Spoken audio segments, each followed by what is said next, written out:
आणखीन एक महत्त्वाची बातमी समोर येते। शरद पवार यांनी अजित पवारांना टोला लगावलेला आहे। निकाल बऱ्याच जणांना विचार करायला लावणारा आहे। शहाण्याला लोकांची मानसिकता समजेल असं शरद पवारांनी म्हटलंय। शहाणपणा सुचला तर वेगळा विचार होईल असं देखील त्यांनी अजित पवारांचं नाव न घेता म्हटलंय। शरद पवारांनी 3 वाजताच पत्रकार परिषद घेतली आणि या पत्रकार परिषदेत नाव न घेता अजित पवारांना मात्र टोला लगावलेला आहे। शहाणपणा सुचला तर काही वेगळा विचार असं देखील यावेळेस शरद पवार म्हणालेले आहेत।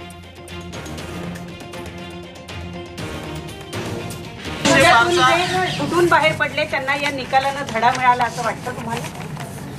तर त्याचे विचार करतील। याच्यातून हा जो निकाल आहे तो बऱ्याच जणांना विचार करायला लावावेत। अनेक गोष्टी आहेत ते सांगते, आता आजच सांगणं अवघड आहे, पण शहाण्याला एकंदर लोकांची मानसिकता काय हे समजेल आणि त्याच्यातून शहाणपणा हा सुचून कदाचित काही वेगळा विचार करतील, माहिती नाही।